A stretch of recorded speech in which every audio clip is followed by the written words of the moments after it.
Welcome to the sixth episode of Tokyo Alumni Podcast. Today we have a guest zooming in from DC. He's a graduate of ASIJ, class of 2000. Upon graduating, he went to Temple University, then later transferred to Stevenson University, where he earned a bachelor's degree with a focus on film. Upon graduation, he freelanced in television productions. He worked for channels such as TLC, Bravo, the Discovery Channel, and he worked on shows such as The Real Housewives of DC. In 2014, he began the Inspired Teaching Teacher Certification Program in DC, and in 2015, he was hired as the lead teacher at Creative Minds International Public Chartered Schools in Washington, DC, where he currently works. Welcome to the sixth episode, Phil Williams. Hey, good to be here, man. I've been looking forward to this. How you doing? I'm good. How are you doing?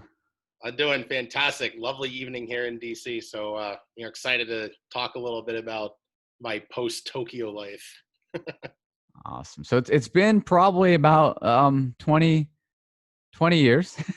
Yeah, close to it. I think maybe, I was thinking about this the other day, maybe 2002 is the last time I saw you when we played in that futsal tournament and those Croatian guys murdered us in that one game. I don't know why I remember that so vividly, but I do remember that too. Actually, yeah, we were actually representing the embassy, the U.S. embassy, and U.S. embassy. That's right. So, and the year before, I played in that same tournament, but with the Israeli embassy with Zola. So, yeah, it was fun. It was a fun tournament, but yeah. So I think that was the last time we saw each other. It was 2002. So yeah, sort of. We're almost there. At least I'm almost there.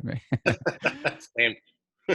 So, several things to cover today. We'll talk a little bit about growing up in, not growing up, but going to high school in Tokyo, where you were one of the few, if not only, I believe, right, African-American students or student at our school, talking a bit about your life in the entertainment industry.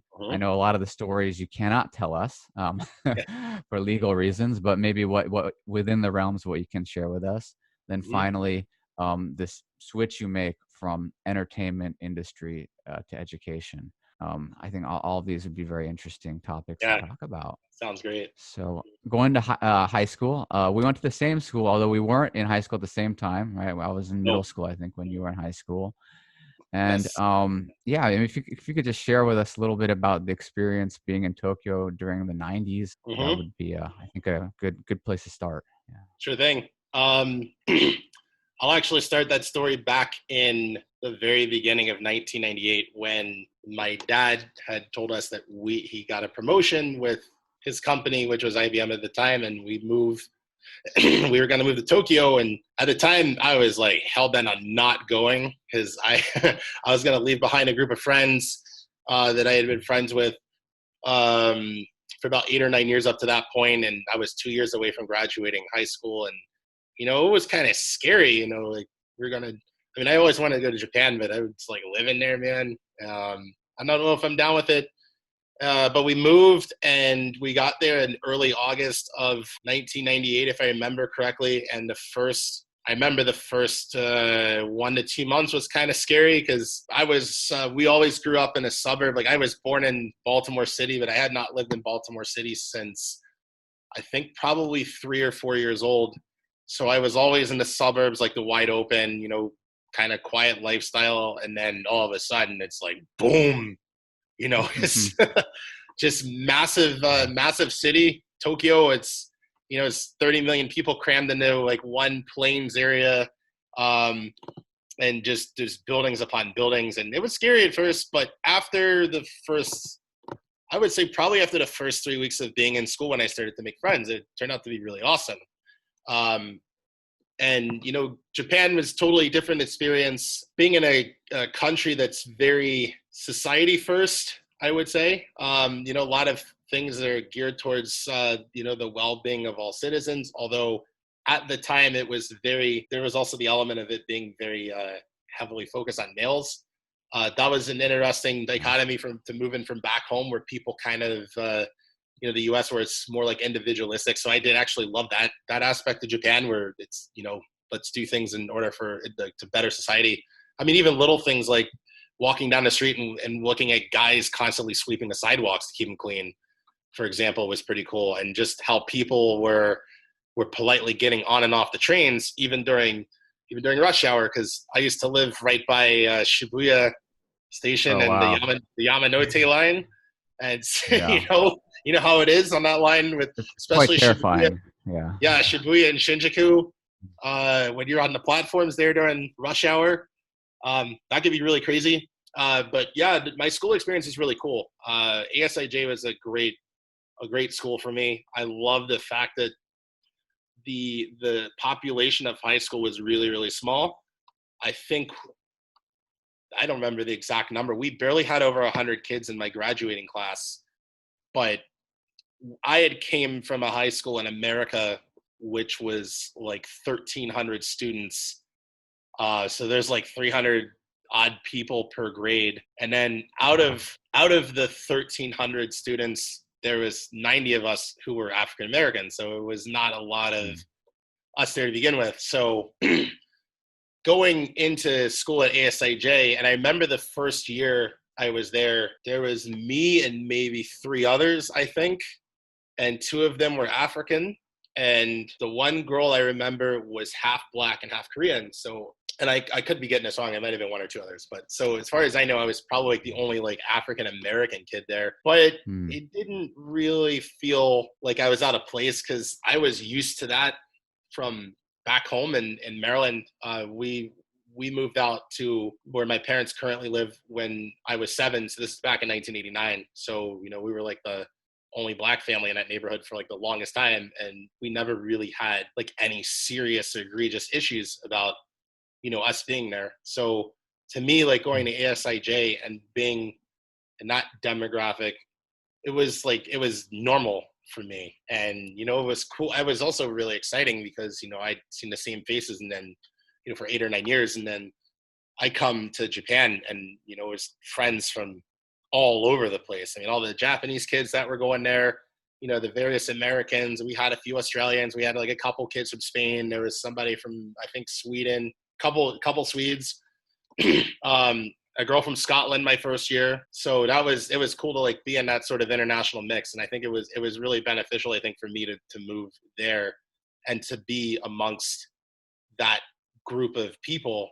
because it made me feel for the first time like, I'm just not a kid in my neighborhood, like I'm a citizen of the world. And I thought that was really exciting. So race really was not a big issue for me in Japan because I never experienced any real issues. Now, I didn't speak a lot of Japanese, so I don't know if there was comments made in the street, but whenever I had to interact with a Japanese person, it was usually very cordial.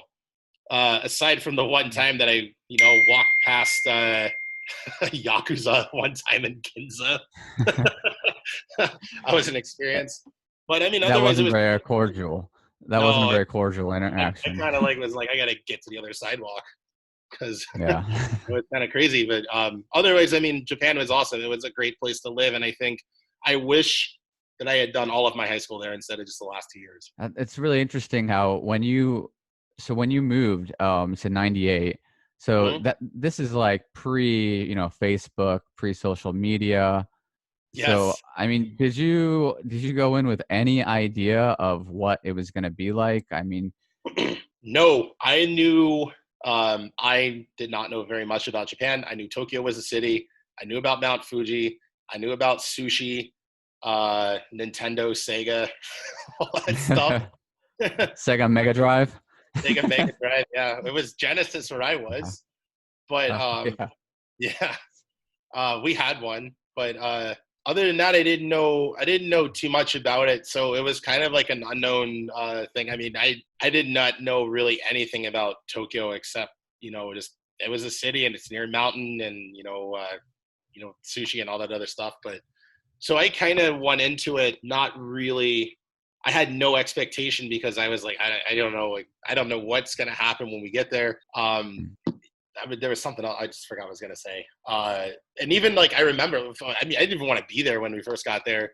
And I remember like, I started to change that attitude a little bit when we first landed at Narita and we were taking the train in the Shinjuku, and I remember we had passed by like Tokyo Disneyland, and I was like, they have one of those out here? Because I think the year before I went to the one in Paris, or I went by the one in Paris, and I was like, all right, well, there's some stuff here that's similar to home, so maybe it Yeah. won't be all bad. But yeah, we get there, and it's just like this massive city, and I'm like, oh my god, like what's gonna happen? And it was a hard adjustment, and then I was feeling okay after like a couple days, and I will never forget the 8th day that we were there. We had an earthquake that morning, and I think it was like a 4.1 on the Richter scale, and I had known about earthquakes from like learning about them in school, and I was like terrified to death of earthquakes. Like I never want to be in an earthquake, and then that would happen, and they're building this like kind of it was on the rollers, and it wasn't that bad, and I was like, oh, that's it? That's what I was afraid of? Like really? And then after that, I felt really comfortable being in Japan. But yeah, at first I was like, I have no idea what's going to happen and what to expect. So upon graduation of ASIJ, you go on to Temple, and then you later transfer to Stevenson University, where you earn a bachelor's in film. And that takes you into the entertainment industry. So Yes. you tell us a bit about entertainment industry. Yeah, I know you freelance, you work for various channels. Yes. Well, my first job in that industry, I was still an undergrad, and I was freelancing. No, I wasn't freelancing. I was interning starting in 2005 at a public schools TV station in Prince George's County, Maryland, which is the county directly east of DC, so like 4 or 5 miles away. And I worked in that paid internship for 3 years.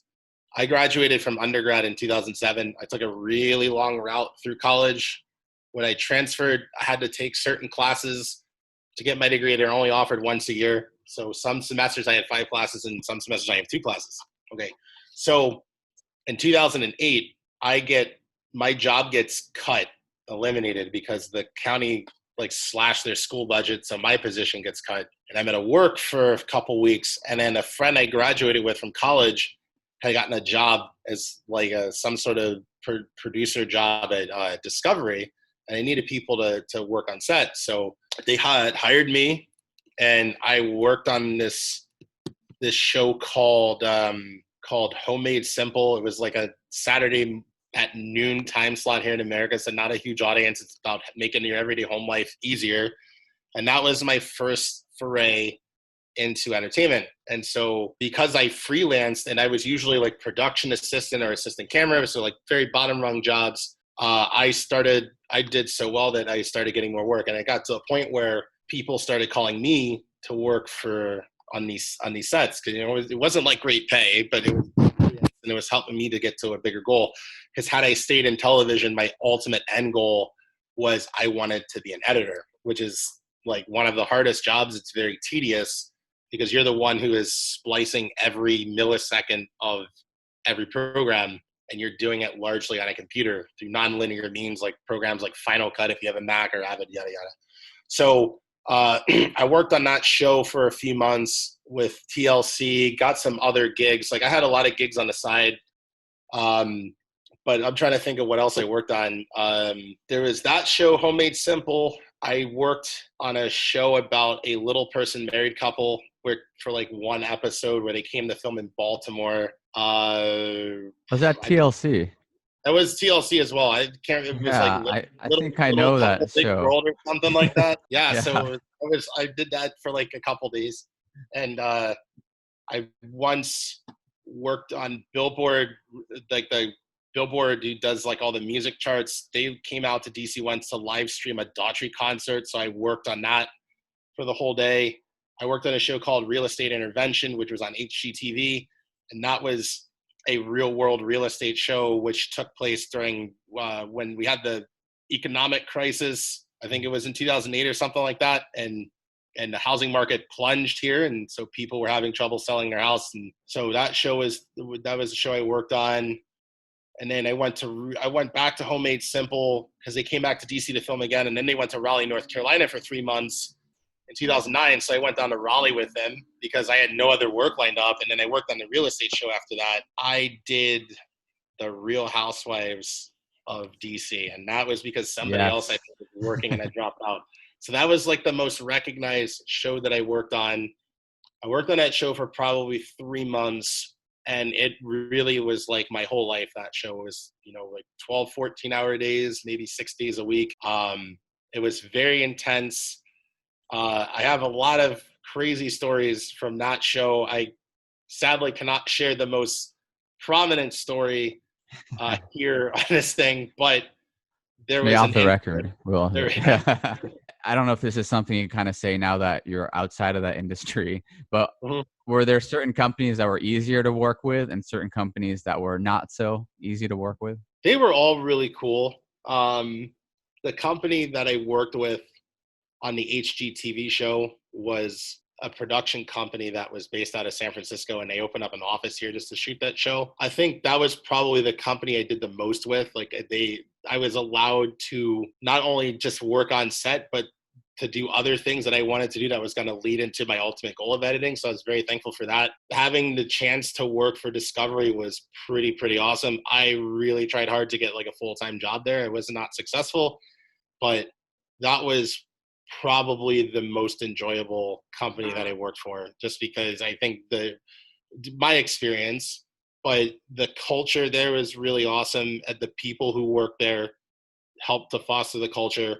And it was really exciting to be part of that family for as long as I was. Like, I think I ended up freelancing with that company on and off for about 2 years. So it was a lot of fun. And so in that respect, it was great. I never had a bad company. So yeah, I was hoping you'd spill the tea for some of the things, but it seems like you, I guess for better or worse, you had very good luck with the various Sorry, companies you no working clickbait for. over here. Sorry. So yeah, you did not spill any tea in regards to TV stations that I was hoping you would, but that's okay. Next time. Yes, maybe for a future episode. And you make this transition, very unique one from entertainment industry, right? You had a bachelor's in film to Mhm. education in the summer of 2014. So if you could Yes. maybe explain to us a little bit how that transition came about, and and you're still in education today. So Yeah. Well, I think the seeds were kind of sown for that back in 2009 when I was working in North Carolina. I think I mentioned that earlier, for a few months. And at some point, one of my duties on set was when the kids in the whatever family we're filming were getting a little unruly. Like, I would go hang out with the kids and engage with them and keep them calm so that way we can film what we needed to film. And my boss, towards the end of that time, so this is probably June of 2009, because I returned to mid-June to the Mid-Atlantic area where I am now. She said, like, you were so good with children, like, I have some contacts, like, if you ever wanted to go to Hollywood and open up like a daycare for kids and movie stars, like, I know somebody who can help you get started with that. So I think like that sort of subconsciously planted the seeds of wanting to work with children in some capacity. And so after I left television, I dabbled working in sales for a few years, trying to figure out what exactly I wanted to do in my life. And I think in 2013, at some point, I realized I wanted to work with children and just didn't know in what capacity. In the very early 2014, my dad talking to me one night, he says, I know this guy who found this teaching program where you get a master's degree and you learn how to be a teacher. And I know you want to work with kids. And I was like, I didn't want to work with kids. I don't know if I want to be a teacher. I mean, it's kind of, what do yeah, I who'd know want to about be it? a teacher, right? Right. So at first I was like, I don't want to teach. Like, I don't want to work with kids in the classroom. And, I had some really awesome teachers growing up. And I think the best teacher I ever had was in college. And I only knew that guy for 4 months of my life. I was like, yeah, I don't know about teaching. He's like, well, if you teach, like, you can work kids and yada, yada. And he's telling me all this stuff. And I'm like, no, I'm not really interested in teaching, yada, yada. And so he's like, lists off about 5 things. And then he finally says, well, if you teach, you have weekends off. And then I was like, oh, because working in entertainment and working in sales for 6 years, like, I didn't have a weekend off unless it was like Christmas. So I was like, hey, Wow. I haven't had a weekend off in 6 years. Like, I can, be like, I can have a life. I have a steady, like, Monday through Friday job and have a life on the weekends. And I was like, this is what I want. Okay. So I applied for this program. It was like an online thing. You had to do like 3 questions 3 like essay answers and then 1 video answer. So I did that. And then they called me, can we do a phone interview? So I did a phone interview. All right, come on in, let's do an in-person demo lesson. So this is May of 2014 now. I go in, so phone interview went great. My talking to the organization was great. I go in and do my demo lesson. Disaster. Absolutely bombed it, right? And I'm like, holy crap, I'm not cut out to be a teacher. So after the demo lesson's over, they go in and interview me. I don't mean to sorry interrupt you, but what do you mean by bombing a lesson? What exactly does that look like? Because I'm a high school teacher, so I don't know what a elementary school bombing lesson looks like. So I was doing this demo lesson for grown-ups. So they said, come in and teach something to the class. So it was like, one person was like, this is how you make like a homemade lava lamp or something like that. And there was a couple other things like that.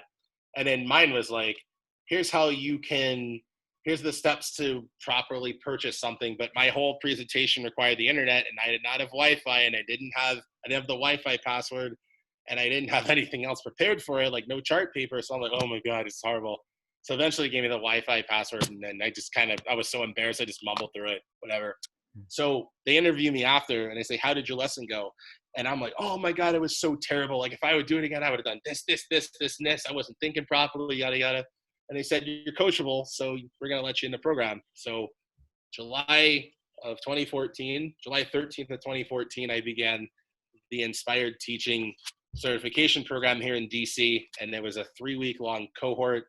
Was building community. It was me and 30 other people. It was like the most beautiful 3 weeks, and I was so energized to become a teacher. I want to also mention that this program is modeled like a medical residency. So a lot of programs that usually are offered, it's like you do 6 weeks of training and then you're thrown into the deep end.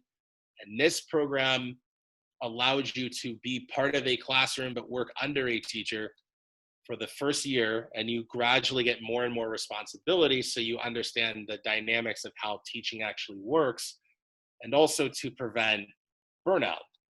So I did my apprenticeship year at this one charter school in the city. I'm not going to say their name, but I knew 3 months in, I definitely did not want to work with them. But they were preschool 3-year-olds and pre-K 4-year-olds. So you did half the year in preschool and half the year in pre-K. And my year was really, really strange because the first half of the year is in preschool, and we're talking like 93% of kids get school lunch. There's probably, out of the 80 kids that were there in the school, or 90 kids, probably 5 to 10 of them were homeless. So I never worked with homeless kids before. So it was a good grounding experience. The second half of the year, I work at a pre-K classroom on Capitol Hill, where like everybody has an au pair, like the U.S. Capitol's 10 minutes away. It's like a totally different world. And then they had us do, I got to visit 2 schools during that time where the teaching program Alumni taught, and one school was the school that Inspired Teaching owns, and it was pretty awesome. And then the second school was Creative Minds, where I work now. And my 2 days at Creative Minds were amazing. And I will tell you like why I work there is because on those 2 days, both times I was there, I said, this school feels exactly like ASIJ. It was very, very internationally themed. Kids were happy as I don't know what to go there. It's a huge, diverse student population. I mean, some of the teaching I saw there was just incredible. And I remember I worked at a school where kids were wearing uniforms, and I go in and like everybody's got a Messi Ronaldo jersey. And I'm like, this is just like ASIJ.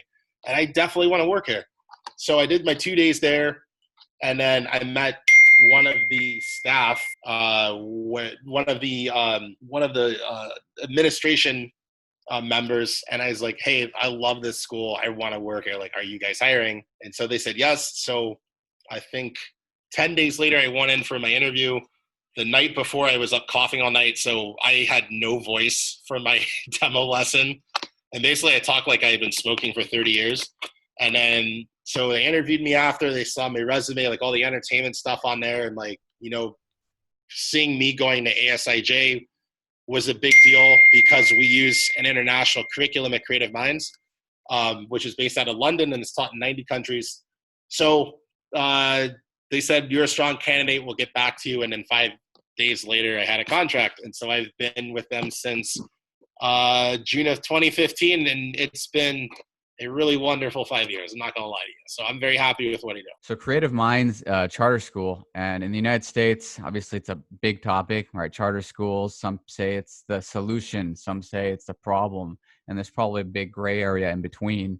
Obviously, you work for a charter school, so I know, there's certain things maybe you don't want to share on the public airway, but within what you're willing to share publicly, what is sort of your perspective in regards to this tug of war that's been going on in the United States? I'm an interesting character because I was a public school student until ASIJ, and obviously ASIJ is private. And then when I've worked in education now, I've only ever worked in charter schools, including my first year in the program.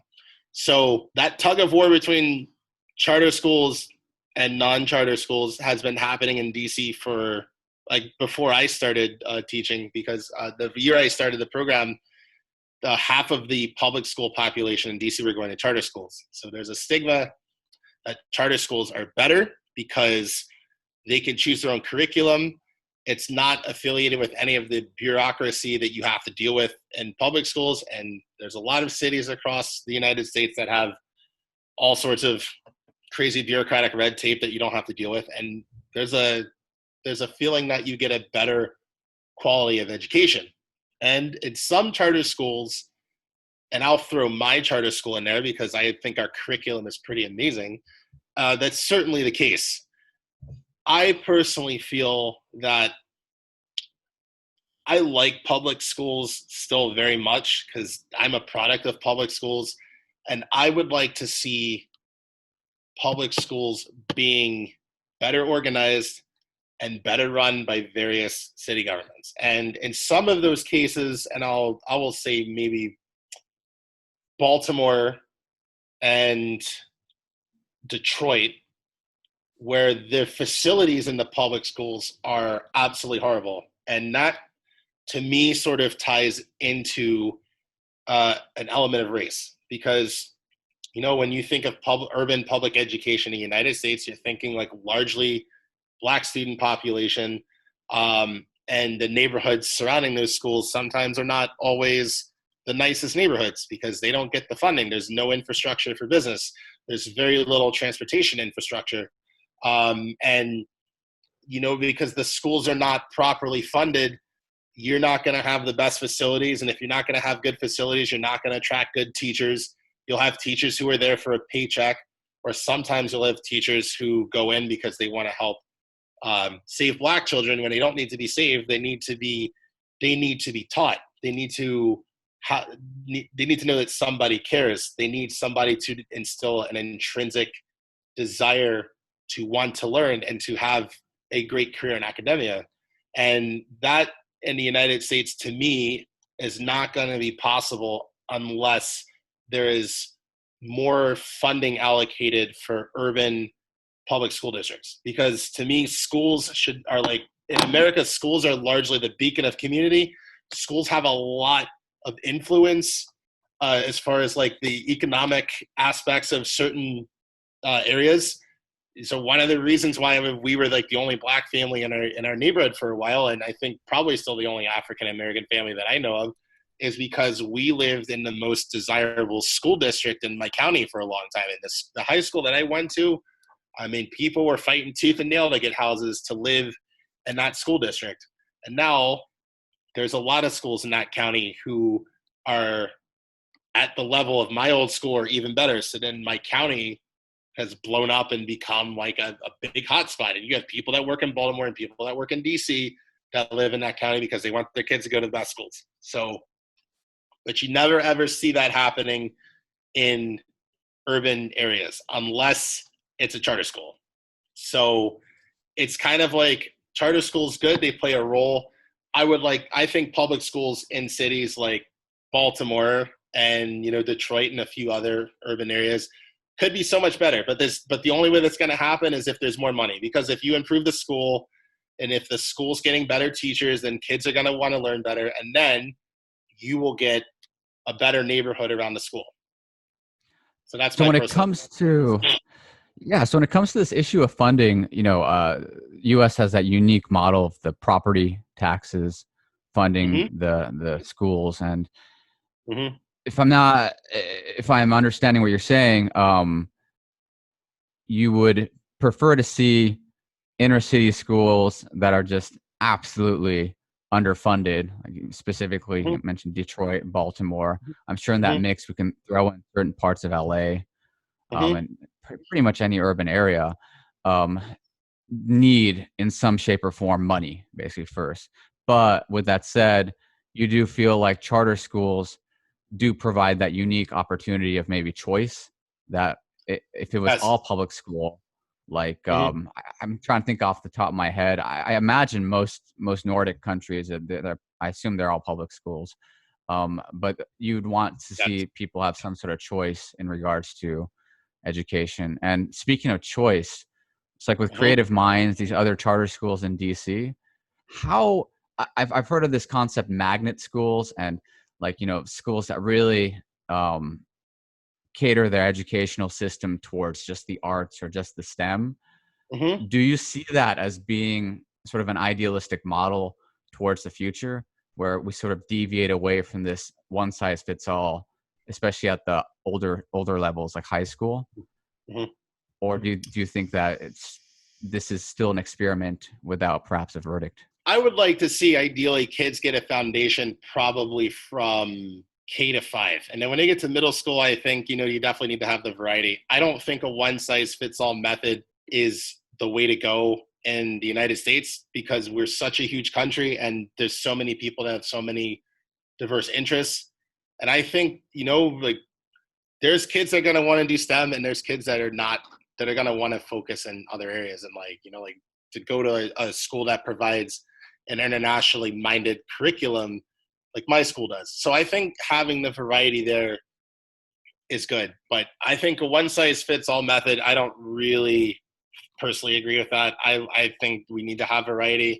And as long as that model is, whatever model the school is, as long as they're building better thinkers, like where kids come out of school now and go to college and they're better adept to perform like critical analysis of whatever subjects that they're pursuing, and they're able to be a better critical thinker and be able to think for themselves properly and to be creative in their thought, then I think it's a good thing. But we don't want to create a generation where it's sheep, we need the variety. So I don't think, the one size fits all method, that's not something I would want to see. Yeah, it's interesting when it comes to that topic. I was actually recently through Facebook conversing with a former math teacher of mine, AP Statistics, probably one of my favorite classes still, because even though I hated math, I love stats. And he was saying how you don't really need to know anything above algebra, right? To say, like, in the real world, like, and it's true. I mean, I took geometry class. I didn't take calculus because I wasn't smart enough. But even if I had, I wouldn't use it either. And I mean, the same goes with chemistry. Biology, to a certain degree, it does help me understand the world around me. But I do definitely concur with this sort of perspective that. And I'll say really fast, I had mentioned that I like the foundation for like the younger years, like K to 5, because if you ever look at how Finland does education, I think Finland is like the world standard as far as education goes, because they are all about, I think they don't start, if I remember correctly, they don't start teaching like alphabet and really hardcore academic subjects until the kids are 7. So when they go to school, maybe 3, 4, 5, 6, they're sort of developing that desire to want to learn, that innate curiosity, that eagerness to want to go to school every day. And it's all about making discoveries where they're getting a lot of hands-on stuff. They're poking, they're prodding, they're experimenting, they're hypothesizing. And then when they're mentally and socially, emotionally ready to do academic stuff, that's when they phase it in. And then, it gets a little more serious with that. But I like the way that Finland does education the most out of any other country that I've seen. Yeah, Finland seems to be, that's my cat just getting in the thing. Finland seems to be the, they seem to always be the front runners in all these rankings. And It's really random, but I remember for a while Japan was obsessed with the Kishiritoru. I don't know if you remember that. The Vaguely. Finnish. Yeah, I mean, they have very white teeth apparently, so that's just another little bonus. I know we were talking about white teeth earlier off the record, but maybe this will be on the record. So that's really interesting. Yeah, with education. So yeah, as we wrap up this conversation, I just want to sort of give you the ball here and ask you, what's coming up next? What's to come in the field of education or just in life? So the ball is yours. Well, I guess the next steps for me now is, I'm getting closer to 40 years old now. I'm turning 38 in about 7 weeks or something like that. So I'm starting to sort of think about the future. I know that I want to keep working in education. I think it is probably more important than ever to work in education right now. I know you work with high schoolers, and I think I applaud you for doing that.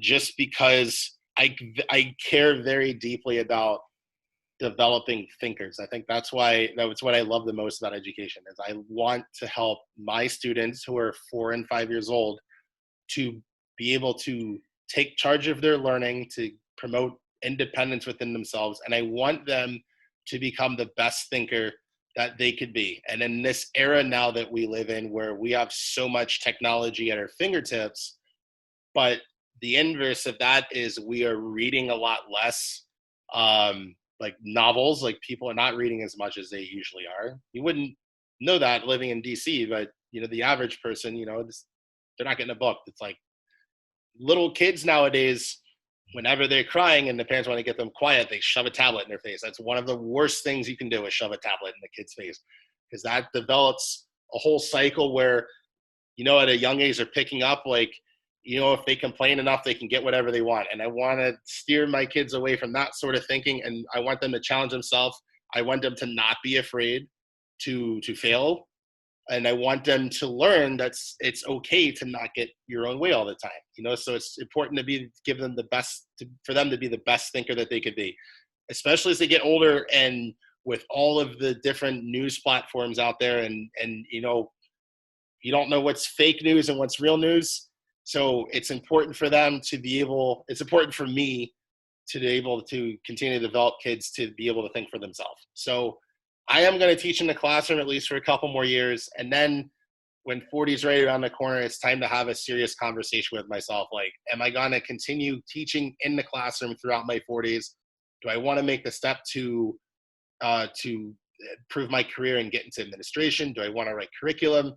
Do I want to keep teaching in the United States or not? Like, that's a decision I have to make, because I've been looking off and on at other countries and teaching positions there. And my school this curriculum is taught in schools in 90 different countries worldwide. So I could go to another school and still have the same curriculum, but some countries are like, you got to come before 45. So if I'm going to make that move, I got to get the ball in motion. So, it's kind of like I have all these ideas popping up as far as what I want to do.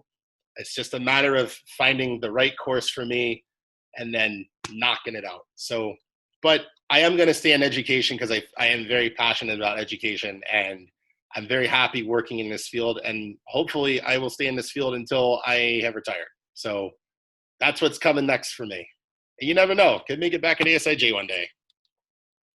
Yeah, who knows? Maybe we'll both be there one day, coaching soccer or something. We'll coach soccer together, and it'll be great. Have a great time. You'll be the calm one, and I'll be the fiery one. I'll be the motivator. You'll be the coach. I'll be the assistant. I don't know. I'll be the water boy or something. But education's very lucky that we stole you from entertainment, so that's good. You can stay away from entertainment. Stay away from the Real Housewives. Hopefully, yes. And yeah, it's going to be exciting to see what's to come. And I think it's especially, as you mentioned, important now more than ever that we have. I think in two fronts. I think you mentioned the point about just we don't want to get too political, but it's an era of definitely fake news. I recently conversed with someone who I know, I don't want to get into too much details, who sincerely was believing Bill Gates was behind coronavirus. Yeah, I didn't know these people existed. And then I realized, oh, wow, I actually know someone. Come So back it to is, America.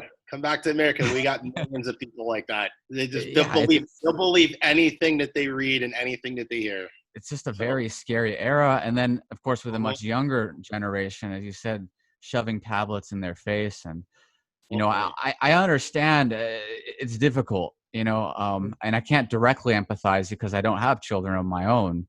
But it does seem to me unacceptable when you consider, for the past thousands of years, we've been able to have children who are 3, 5, 8 years old survive without having to have, you know, 3 episodes of whatever TV show is popular with children today mhm, when they're at mhm. dinner. It's doable. Yeah. People turned out fine, right? Or at least I Yes. don't know about us, but I think we turned out okay. And and I'm sure we were sitting there just bored, like just looking, and that's okay. Being No, bored you're is, right. it's You part of can't life. you you can't start that cycle of I'm complaining, so I want to get the reward for complaining. And it creates a feeling within a kid that like they're constantly looking for a reward. And I'll tell you like another thing I do not do in my class. I never say good job to my kids because it's the same thing. You're creating them looking for a reward rather than them taking ownership of their learning. So anytime they say, "Do you like it?" I say, "Do you like it?" And they say, "Yeah." Mm. And if they say no, I say, "Well, what would you change?" And they'll say, I don't know. Or they'll say, I'll change this. Say, all right, change it and see how you like it better. So, try to, that's all part of taking ownership and developing their thinking. I want them to be satisfied with what they do and not look to me to be satisfied with what they do. I don't care. I care about the effort, not the end result. That's a great point. Yeah, taking ownership and leading. Mm-hmm. So not leading, learning. No, So well, that end of the it's podcast, part of leading too, though. It's part of leading too. I mean, you're not wrong. the leading and learning. Yeah, So yeah, and on that note, it's great catching up with you, on and right. off record. Maybe, Likewise. maybe we'll catch up a little bit off record again when we wrap this up. Sure. And actually, I just said that, but that's pretty much it. So that's a Awesome. wrap. Well, Thank thank you for you. being on. Thank you for having me, man. It was such a pleasure to catch up and see another member of the whole Tokyo crew. So, we're scattered all over the world. So I'm looking forward to following the series a lot more. So keep up the great work, dude. This is a great idea. Thank you, Phil. Mhm. See you. All right. See you later. Bye-bye.